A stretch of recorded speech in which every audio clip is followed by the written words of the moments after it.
Sejarah Banten oleh Made Panji. Dalam Buana Tatwa Maharesi Markandeya, disebutkan bahwa Maharesi bersama pengikutnya membuka daerah baru pada tahun Saka 858 di Puakan atau Taro, Tegalalang, Gianyar. Kemudian, mengajarkan cara membuat berbagai bentuk upakara sebagai sarana upacara. Mula-mula terbatas kepada para pengikutnya saja. Lama-kelamaan berkembang ke penduduk lain di sekitar desa Taro. Jenis upakara yang mengandung bahan baku daun, bunga, buah, air, dan api disebut Bali. Sehingga penduduk yang melaksanakan pemujaan dengan menggunakan sarana upakara itu disebut sebagai orang-orang Bali. Jadi, yang dinamakan orang Bali mula-mula adalah penduduk Taro.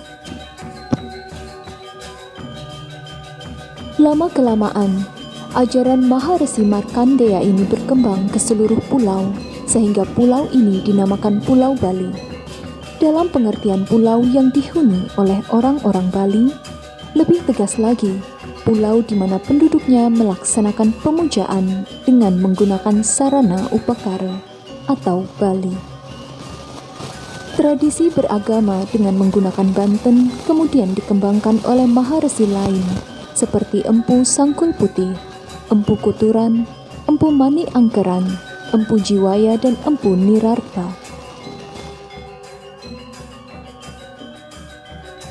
Sejak kapan sarana upakara itu berubah nama dari Bali menjadi Banten, dan mengapa demikian, sulit mencari sumber sastranya.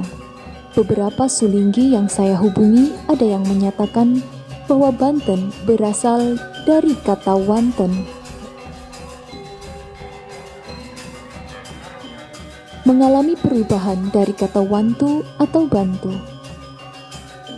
Jadi, Banten adalah alat bantu dalam pemujaan, sehingga timbul pengertian bahwa Bali atau Banten adalah niasa atau simbol keagamaan. Umat Hindu melaksanakan ajaran agamanya antara lain melalui 4 jalan atau cara atau marga, yaitu Bhakti Marga, Karma Marga, Jnana Marga, dan Raja Marga.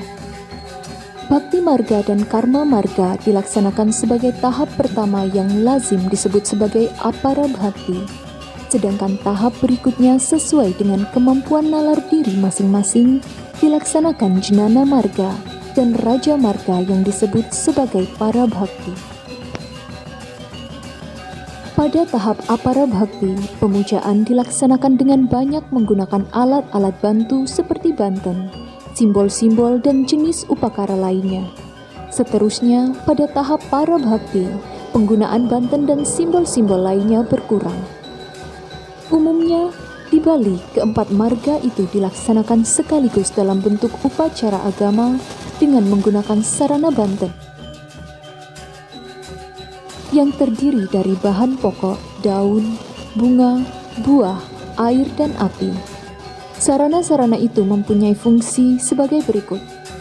Persembahan atau tanda terima kasih kepada Sang Hyang Widi, sebagai alat konsentrasi memuja Sang Hyang Widi, sebagai simbol Sang Hyang Widi atau manifestasinya, sebagai alat pensucian, sebagai pengganti mantra. Karena demikian sakralnya makna Banten, maka dalam yatnya Prakerti disebutkan bahwa mereka yang membuat Banten hendaknya dapat berkonsentrasi kepada siapa Banten itu akan dihaturkan atau dipersembahkan. Dalam buku Kesatuan Tafsir terhadap aspek-aspek agama Hindu sebagai hasil Paruman Sulinggi yang disahkan PHDI disebutkan bahwa seorang tukang banten hendaknya sudah mensucikan diri dengan upacara pewintenan sekurang-kurangnya ayaban bebangkit.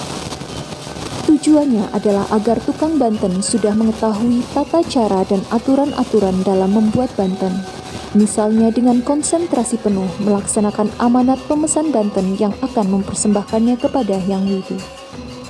Dikala membuat banten, kesucian dan kedamaian hati tetap terjaga. Antara lain tidak mengeluarkan kata-kata kasar, tidak dalam keadaan kesal atau sedih, tidak sedang cuntaka, tidak sedang berpakaian yang tidak pantas, menggaruk-garuk anggota badan, atau membuat Banten di sembarang tempat. Disimpulkan bahwa ketika membuat Banten, dikondisikan situasi yang suci, sakral, konsentrasi penuh, rasa bakti dan kasih sayang kepada Hyang Widi. Lihatlah ketika Banten disiapkan untuk upacara besar di Besakih. Tempat membuat Banten disebut sebagai pesucian yang tidak boleh dimasuki oleh sembarang orang atau orang yang tidak berkepentingan.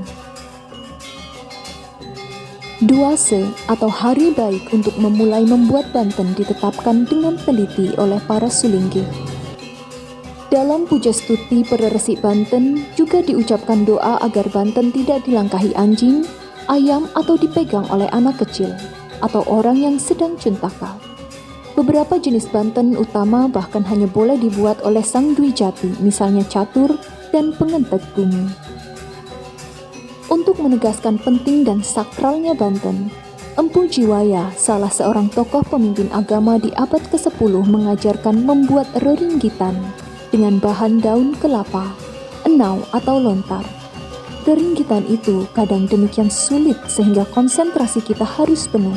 Jika tidak, bisa reringgitnya rusak atau tangannya yang teriris pisau. Demikian penjelasan mengenai sejarah Banten. Semoga bermanfaat. Om Santi Santi Santi Om.